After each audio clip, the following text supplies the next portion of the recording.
Hello everyone, and welcome back to another Sigma Max Capital video. Today I'm going to be discussing kind of a bit of a controversial topic, and I'm basically saying money isn't real. And so, yeah, this image here, this is from the Matrix movie for those of you who don't know, and this is just binary numbers, which is basically how I view money. So, quick disclaimer as well, nothing is financial advice, purely my opinion. Don't take any of this as financial advice.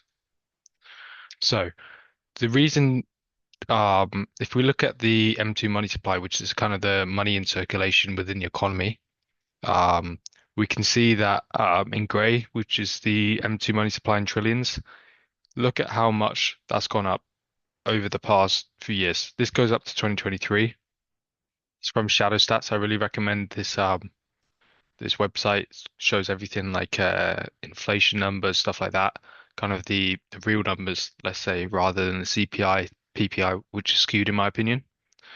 So if you look at the percent increase, I mean, from 2018, call that, to 2020, that's like a 40% increase, which is mental.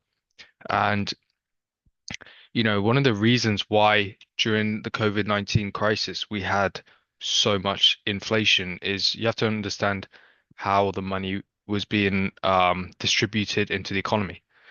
If you print $1 trillion and you lock it up so nobody can access it, there's not going to be any inflationary effect from that because it's not entering the economy. It's not the actual printing itself, it's how it's distributed. So in COVID, the governments around the world were basically paying people furlough, things like that, but they were giving it straight into their pockets. So people, as soon as they get the money, they're going to go out and spend it. So, if everybody gets an extra $100 in their bank account, most people are going to spend it. It's going to enter the economy extremely quickly. That's why we had such rampant inflations in such a short amount of time. Um, so yeah, so there's something called the Cantillon effect as well, which believe he was a French economist, and basically it's saying that his idea was in order to make the most money, um, you have to position yourself where the money's going to flow the fastest. So in during the COVID case, if you look at what happened, a lot of the FANG stocks went up extremely high in a short amount of time as well. And that's because when people got a lot of their money, they go straight to Amazon, Amazon, Apple, they buy a new iPhone, they buy, some whatever they want off Amazon. They're going to get that money out in the economy extremely quickly, which benefited these FANG kind of Mag 7 stocks. So it's all about positioning. But yeah, this slide here, this chart just shows, I wanted to get out how much money was printed in such a short amount of time.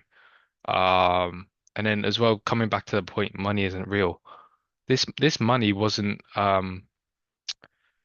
you know, th this wasn't printed. Like it's literally just added numbers to people's bank accounts. There's nothing being created. It's just binary. It's just literally digital. It's just an extra digit added onto screens. That's all it is.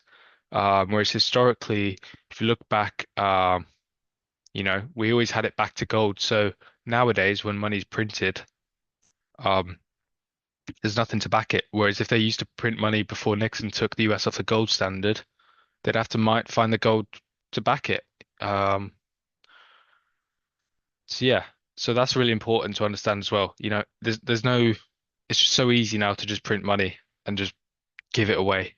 And it's not even cash. It's not even currency. It's nothing. So if we look here as well at the M2 money supply and compare this to the price of gold in US dollars, you can see that gold actually kind of keeps up with it in general. Like obviously it's not fully consistent, just because obviously, as I said, there's a lag effect. It takes time for money to go into the economy, how's it distributed, etc. But gold is probably the best measure of inflation in my opinion. Um, the CPI obviously is skewed. They do so many different ways to get it down. If I go and buy a Subway sandwich 5 years ago, it's almost double the price now, even a little bit more, I believe. Whereas they're not showing that in the CPI. They're showing, you know, I don't know, the head.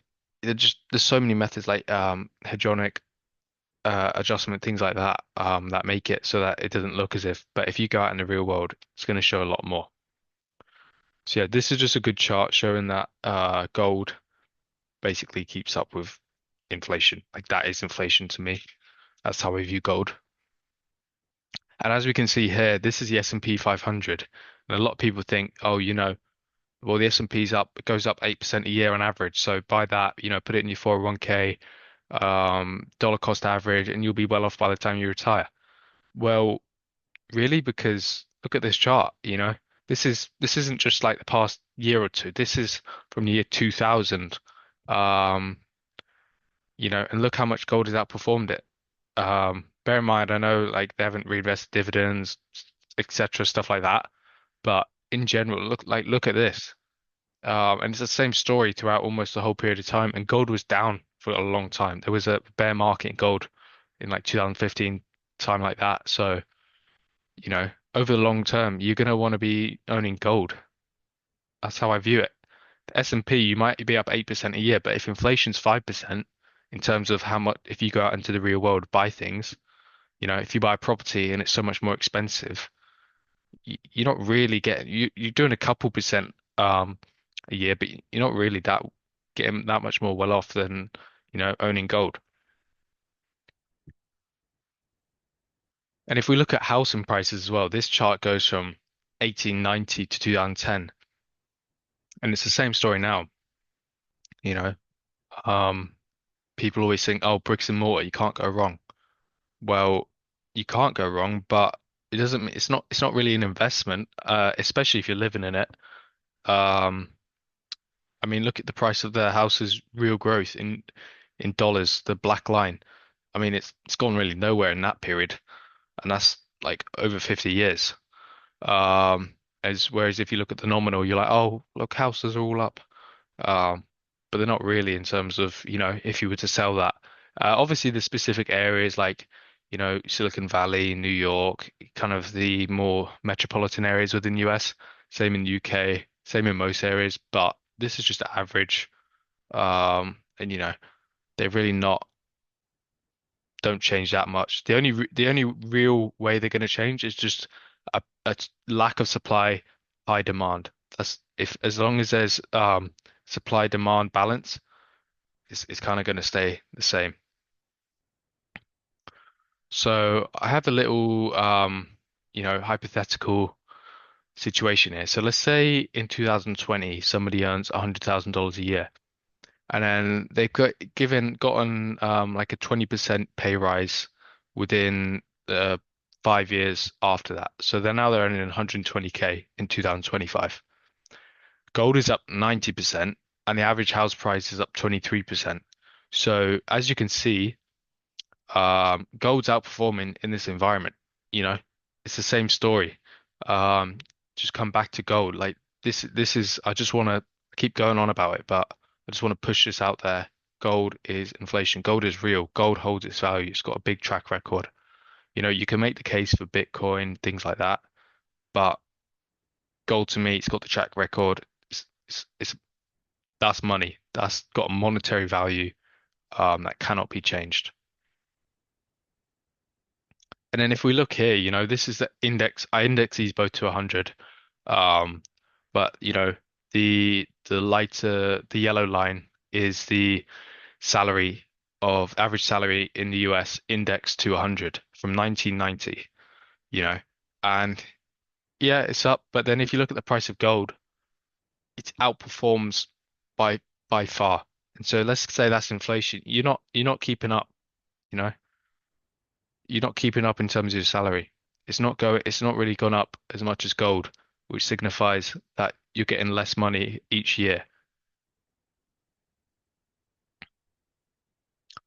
And so what's happened is in the West and in the East, most countries now, we're using fiat money. So it's, money's definition is it's meant to be a store of value, a medium exchange, stuff like that. and it's widely accepted. But and you learn this in economics class, oh, it's a store of value, it's a medium exchange.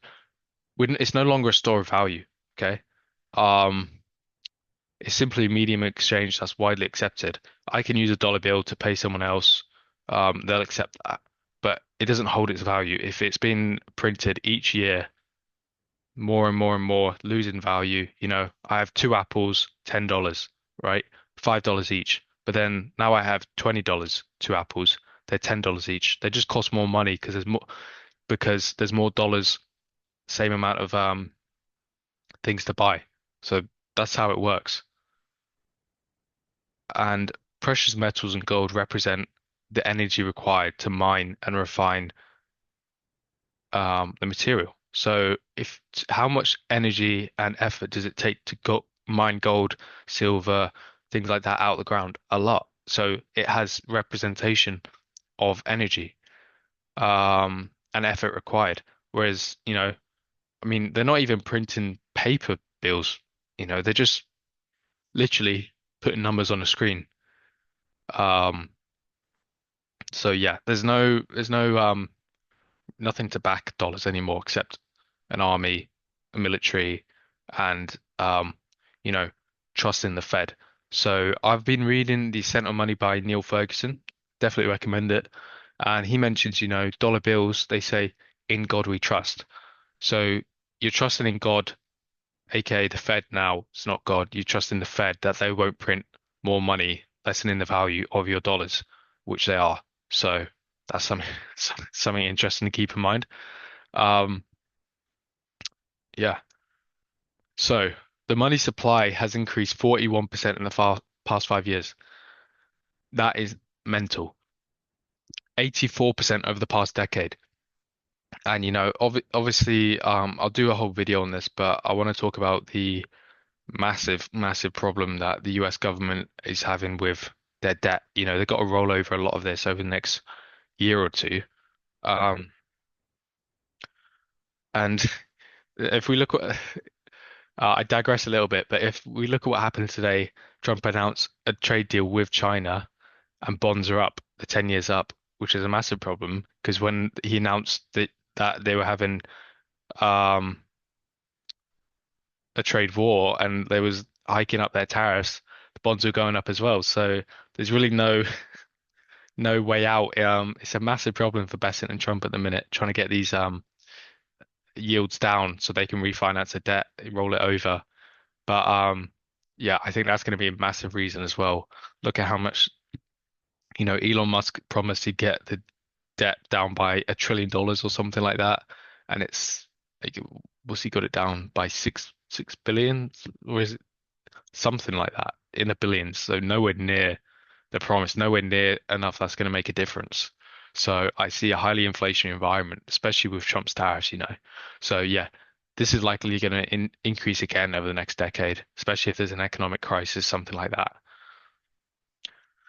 So there's a book called The Creature from Jekyll Island. I'd also highly recommend that. And the author basically talks about how the Fed was founded. So the main idea is that it was founded to help all the bankers keep control of the market. And that was the idea of the book. It's a bit of a conspiracy theorist book. A lot of people could argue, but the main goal of the Fed in terms of what most people believe and what the Fed says is to control employment and prices, aka like control inflation. However, since the Fed was founded, a dollar has decreased in value by 96%. So, you know, you could argue that it doesn't really work at all, and that it's not really done a great job. But yeah, so this is what I mean. So if you have a dollar 100 years ago when the Fed was founded in like 1914, something like that, it's worth nothing now. It's worth absolutely nothing. So that's just what I mean. It holds no value, especially in the modern day. Quantitative easing since 2008, nothing holds its value. Dollars are not reliable, pounds are not reliable, Aussie dollars are not reliable, Canadian dollars, euro, etc. These are all fiat currencies backed by nothing. You have to hold real assets, things that are going to increase in value. A lot of people say, oh, well, I put all my money in S&P and index it. Yeah, that's fine, but you're not going to make that much more money. You're going to kind of hold its value. And a lot of these are being carried by tech stocks over the past couple decades, low inflation environments. Well, what if that changes? You know? So yeah, I hope people enjoyed this. It's kind of just me having a rant about why I don't believe money's real. I genuinely don't. Like, gold is real, a car is real, a house is real, but money in a bank account on a phone app, that's just binary numbers. That's not real, you know. So yeah, thank you very much for listening. And I hope you have a good rest of your day.